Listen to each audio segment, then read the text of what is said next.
Hey everyone!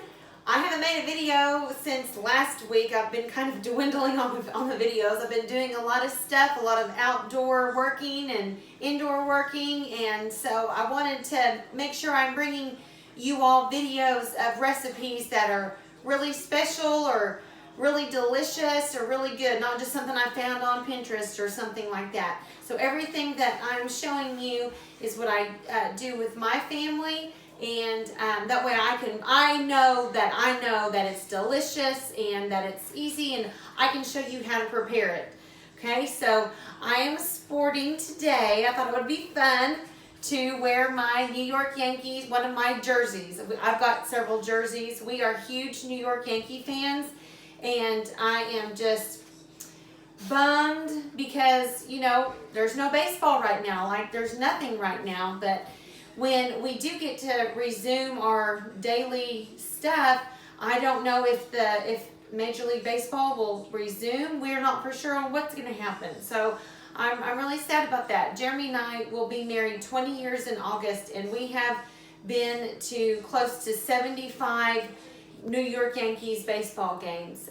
We've gone all over the place, and this season I think we were really going to try to hit St. Louis, but I don't know if they're even going to play. Today they were supposed to be playing the Reds in interleague play in New York, and obviously that's not happening. So just have a huge shout out to the old captain number 2, Derek Jeter, and Jeremy and I have seen a lot of amazing baseball games and been a part of a lot of neat things. We've watched Derek Jeter in 2 different stadiums for several games during his farewell tour. We saw President George W. Bush and Michael Young and Pudge Rodriguez honor Derek. We've seen that. We've seen the last season of Mariano Rivera. We actually were in Kansas City the year that he was in the outfield shagging balls and he tore his ACL. We've seen the big unit pitch for the Yankees. We have seen Roger Clemens pitch for the Yankees, and Andy Pettitte, the core 4 for sure. We've been to one playoff series. It was the ALCS in Arlington when they played the Rangers, and those of you that are Rangers fans, let me tell you, you've all had a lot more Rangers fans that game than usual against the Yankees, because usually when the Yankees and the Rangers play, it's about half and half, Yankees and Rangers fans. So that was an interesting atmosphere, to say the least. We didn't take the kids to that game, but I am missing baseball. I am missing being in church. I am missing our widows group that's called Heart to Heart. I'm really missing those little special ladies a lot of them are all alone. Most of them are all alone. Hopefully they've got family that are going by and trying to check on them and bring them some food. And so I thought about doing this recipe because this is a recipe my family loves. It's inexpensive to make. It makes a lot, and in fact, I'll be doubling the recipe because I plan on taking some to a couple people that would really enjoy it. So, and my family does not mind eating leftovers at all. In fact, this is one of those recipes that even in the refrigerator, in a couple of days after you've made it, it's like even better. It's one of those recipes. Like chicken and dumplings? Like chicken and dumplings. Sometimes the dumplings get a little bit salty, but this doesn't. So what I am making for you all is called shepherd's pie. I'm sure that a lot of you have heard of it and maybe have even eaten some shepherd's pie. But this is my take on it. I have been making this recipe for a long time. Now, usually, shepherd's pie is made with lamb. It's from the UK, and it's usually made with lamb, but you can make it with any kind of ground meat that you like. You can use ground turkey. You could use ground pork, ground chicken, ground beef. My favorite way that I like to make it, and I don't have any right now, is ground bison. So we're out of that, and that I love bison. It has a better flavor than ground beef. It is the only drawback to ground bison is that it's more expensive than ground beef, but it is more flavorful. It has a higher protein content, and it has a less fat content, less saturated fat content. It's very good for you. But I don't have that. I got me some Sooners 80/20 ground, and I am ready to get going and show you guys how I get this this recipe going. So like I said, I am doubling this recipe, so I'm going to be giving you the measurements for just one of the recipes, not two. So I have peeled and cut up in about bite-sized pieces of Yukon Gold potatoes. Those are my favorite potatoes to make for mashed potatoes, okay? So shepherd's pie is a meat pie. It has meat in a gravy with sauteed vegetables, and then on top there is a mashed potato crust, okay? But it's not your regular mashed potatoes like with lots of butter and milk, and then you just whip them up. It's a little, there's a little bit more to it than that, so they get a little bit of a crust on the top. But my favorite potato is a Yukon Gold. It is a more velvety texture whenever you use it for your mashed potatoes. It's buttery. It's just a more velvety potato. So I usually it would be, depending on the sizes of your Yukon Gold potatoes, they're usually about like that big. You would want 6 to 8 of them. Well, I could only find like the bag, like it's a 5-pound bag at Sooners, that they were the smaller ones. So I did the whole bag, and as you can see, it's gonna make just enough for me to double this recipe up. So I have peeled and I have cut my potatoes into bite-sized pieces, except for this one, so I can show you like a bite-sized piece or so. So about that size will be just right. And I'm going to put water into my pan, and I'm just going to cover it, okay? So your potatoes will cook quicker if they are in smaller pieces, and if you don't put, it doesn't need a ton of water. It just needs to be covered just by like a little bit. Just make sure they're all covered. And then while the potatoes are going on the burner, I'm going to start dicing up carrots and onion. And you would want to do 2 to 3 large carrots. If you have like medium, well, probably 2 to 4, but 2 to 3 large carrots. If you like carrots, you can put more. You can do all of that however you like it to taste. And then one medium size onion. And I have 1 medium size, and then I have it's not that much water. No, not that much water. Showing how it looks. Get that going. And I have 1 medium onion, and these are sweet onions. I like sweet onions. It doesn't matter what onion that you use. Then I have 1 in the fridge, and then I have a small one. So I'm going to go ahead and get those also diced up, and I'm going to get these diced, and I'm going to get my carrots diced. And so I'm going to show you what I mean by a dice on my carrot, and then I'll show you on my onion, and then we're going to go ahead and we're going to do the, what's it called? Onion goggles? No, I'm not going to do my onion goggles. Oh. I usually have to wear swimming goggles to cut onions because they make my eyes water. It doesn't matter what trick we do, they make my eyes water. So no, the time lapse on it. Yeah. So anyway, I'm going to just dice these up, these carrots. Probably even. Like if you go ahead and cut your carrot into thirds, okay, that will probably be better. So more like that size instead of that size. I'm going to go ahead and I'll cut those down. And then the same thing for your onion. Okay, I need the goggles. I know. That's why we're going to do time lapse. I'm going to try to go really fast here.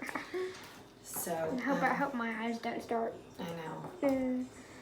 So anyways, I'm gonna. This is an onion it's kind of rubbery because it's been in the refrigerator, but that's okay. I can't really smell it yet, so that's good. No, because it's been in the refrigerator, and that does help some. Okay. Move those over there. Okay, so you all enjoy the fast pace of all of the dicing as we go ahead and put it on time lapse.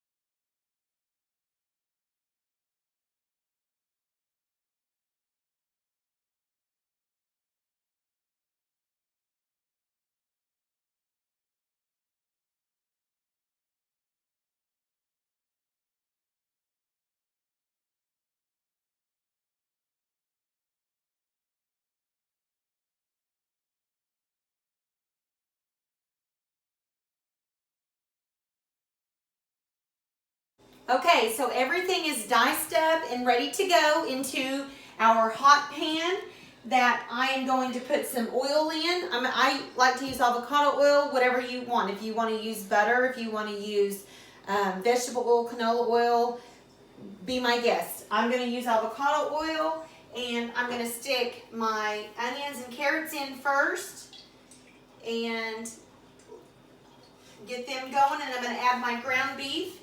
And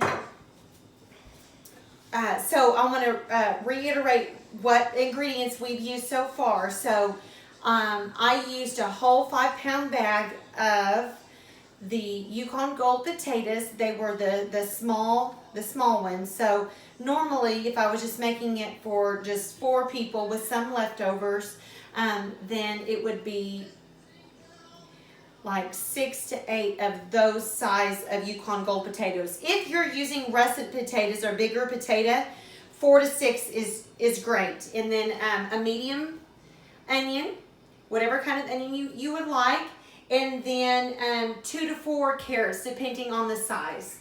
Okay, and then about 2 pounds of whatever ground meat that you want to use.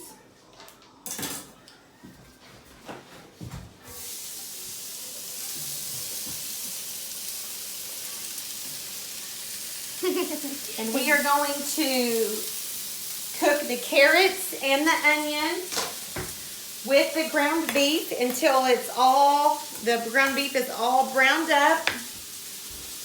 Okay, and I have made this recipe for birthdays. I have made this recipe for people that have lost loved ones. I've made it for people that have brought newborns into the world, and it's just one of those great recipes to be able to share like that, because like I said, it's a big thing. I know, because I'm using 4 pounds. That's why I've got my big pan out. It's just a really great recipe that's heated up. So, you know, someone that's mourning the loss of a loved one, you know, they don't want to cook. They don't want to cook. They don't even really want to eat, okay? And then mothers that are just bringing babies into their homes, they don't have time to cook. They don't have time, and they are hungry, and they want to, and they need to be eating well because they are trying to recover from having that baby. And if they are nursing, they are trying to be making some milk for that baby. So I am going to ground all of this up until it's nice and brown. And then we will be back to show you what that looks like and moving on to the next step. Go ahead and sauce it. Yeah. Okay, so I ground my beef up and I ground my ground beef along with the carrots and the onions, okay? I sauteed all of that together, got it all nice and cooked through, because that's all the cooking you're really doing, okay? Like it's all a one pan deal unless you want to put it in like a glass baking dish or something, in which you can. I am not doing that because I am, like I said earlier, I have doubled this. So I have a really big cast iron skillet that I'm going to be using. But if you just are using like a stainless steel skillet to cook everything in, then you're going to want to drain off your grease from your ground beef or whatever meat you're choosing to use, and then you're going to want to go ahead and put that in a dish, a glass baking dish, or if you have a cast iron skillet, that will be perfect too. But before I move on with my potato part and the gravy part, I was going to show you what else I add to that meat mixture. So I add, if you're using just one single recipe quantity, I use 1 can. I'm using 2 because remember I doubled it. 1 can of these very young, small, sweet peas. They are, this LeSueur is I found to be the best. They're tiny, they're full of flavor, and they're delicious. Some people don't like peas. You can omit the peas, or if you don't like carrots, don't put the carrots in. Okay, so I have a can opener, and my can opener is super neat because the way that it cuts off the top of the can, there are no sharp edges. Like, so people are not getting, can't cut their fingers up. And I've had this for a while. Sometimes I have to go around a couple of times, but usually like with the can opener, you have that really sharp edge, and I will not have that. See, right there. So I'm gonna go ahead and get all of the water out in my peas, and I've already put my other can in there. Okay, and I'm gonna mix this around because I'm gonna make my gravy next. Make my gravy, and I did forget to tell you all that I seasoned my ground beef, onion, carrot mixture with salt and pepper, and you can do it to your liking. Okay, just do it to your liking. And now I'm gonna get going on the gravy. So you're gonna take 2 tablespoons. Well, no, let's see. Yes, you're gonna take 2 tablespoons. And I'm doubling it, so you'll take 2 tablespoons of butter. I have 4 here. What kind of butter? Unsalted or salted? It's unsalted. I always use unsalted. We're gonna let that melt down, and then I'm gonna add 2 tablespoons of flour. Just your all-purpose flour. Once that gets melted, that going in there, so we'll wait just a second for that, and then you're going to use 1 cup of chicken broth or beef broth, whatever you have. I'm using 2.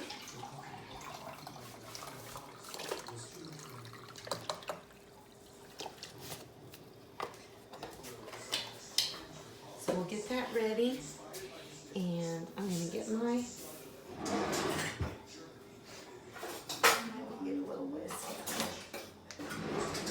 whisk out. Get that going. Help it along a little bit. Get it all melted in there. Basically, we're making a little bit of a roux. A roux is like a paste that you make as a starter for gravies, sauces. I use a roux to make a very, very smooth and creamy Alfredo sauce. Okay, so my butter is melted, and I'm going to add in, you're going to add in 2 tablespoons of flour. I'm adding in 4 tablespoons of flour because, again, I've doubled it. So you are going to cook this, okay, and it's going to be like a paste. And what you want to do is you want to keep stirring it and whisking it around until the flour is cooked through, okay? You don't want to have a floury taste. So it's going to get golden. Can you see it okay? Okay. So it's going to get nice and golden. Let it bubble up for about a minute, okay? About a minute. And then we are going to add in the chicken broth.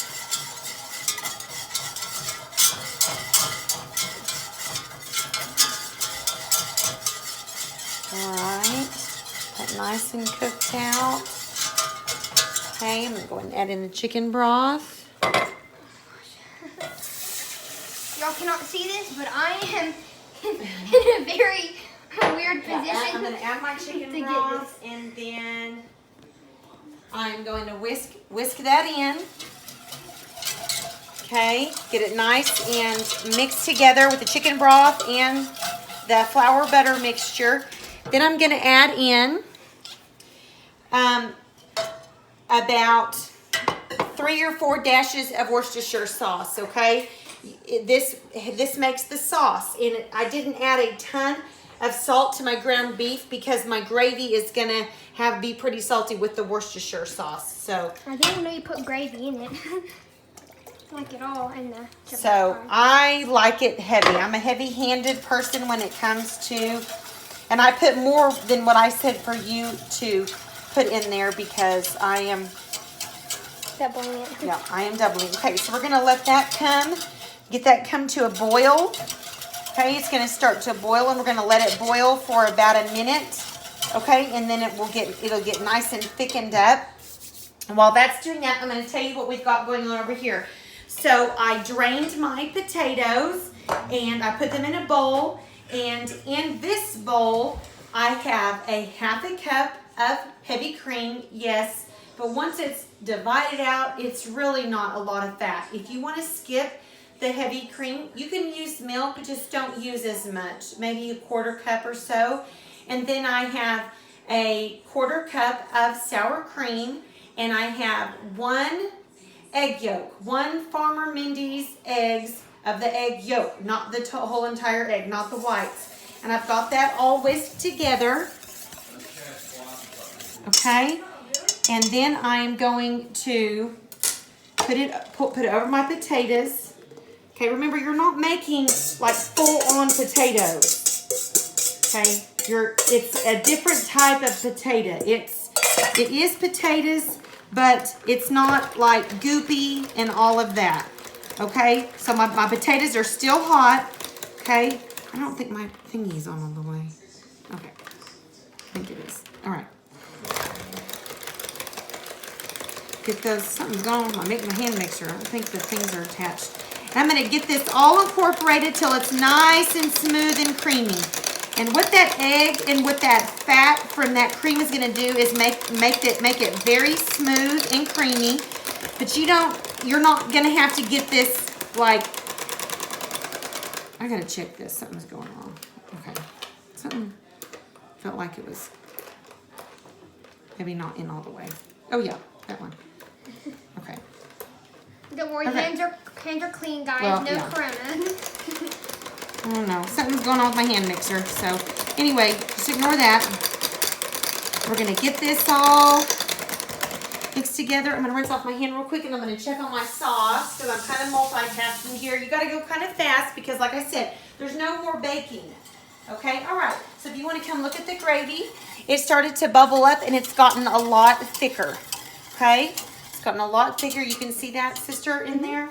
Yep. Okay. So now I'm going to turn off my heat, and I'm going to pour my gravy over my meat and vegetable mixture. Okay? Let me get all that goodness out.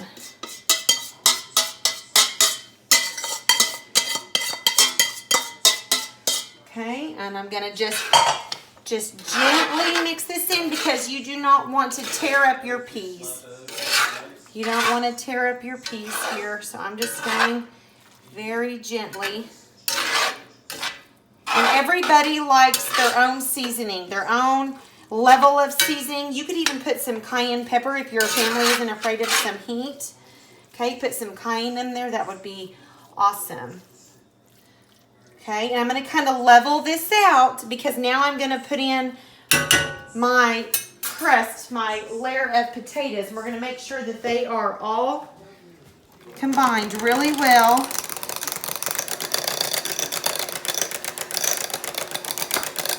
That just sounds terrible. I don't know what's going on with that. Do you have to put a battery in it? Or? No, because you plugged it in. Huh. Okay, as you can see, I have not seasoned anything. I've not put any salt or pepper into my potatoes. That's okay because you can do that in a minute. All right, so now I'm going to spoon my potatoes. I'm just going to put it in clumps over my meat mixture. Okay, and then we're going to spread it out evenly so it covers my masterpiece. my pan that I'm using. You may be using a like a rectangular glass baking dish. That's fine. Just make sure you cover all your meat up. It's just a really pretty. And I would, if I was fixing this, like this is good for my family. Like this is, you've got your carbs, you've got your protein, you've got your vegetables, you've got everything all in one dish. That is it, one dish. Okay, but if I'm making this for a family that's lost a loved one or a newborn that has come into the world, I would be making some hot yeast rolls to go with that. Okay, so now I have got that. I'm using the wrong spoon here. Okay, got that all spread around, and I am going to add some pepper. All around here. And I'm going to go ahead and sprinkle on a little bit of salt because you all can do this to taste. Okay, and make sure if when you're sprinkling salt, you get up pretty high so you can make sure it's it falls evenly onto whatever you're seasoning. Okay, so now I am going to go ahead and get my oven to broil. Okay, and you are going to put your dish into your oven and you're going to broil the top of your potatoes until they're nice and brown. Okay, so that won't take very long to do. Let me get my oven mitts on. Oh, that's heavy. Okay, got that going on. I'm going to let that broil for just a few minutes and kind of clean up, and we'll be right back. Okay. Okay, so I just got out the shepherd's pie, and I had put it under the broiler, and it was under the broiler for about 5 to 8 minutes or so. And as you can see, it's golden brown. So the top is going to be like a little crust. Okay, and then underneath it's going to be the soft potatoes and then all of your meat mixture. So I will go ahead and cut into it and show you. Delish. One of my favorite meals. Even if you have little ones, I think that they will eat this. So I hope that this recipe feeds your body and it feeds your soul, and I hope that you make enough to share with the ones that you love that could really use a nice, healthy, delicious, homemade meal that was made with lots of love. And I hope that you are feeling full of joy and celebrating that, just like in Hebrews chapter 13 verse 8 says, Jesus Christ, He is the same yesterday, today, and tomorrow. He is with us. He's going to get us through this. We'll get to see each other soon, but until then, be kind to each other, love your families, and enjoy this food. We'll talk to you all soon. Bye.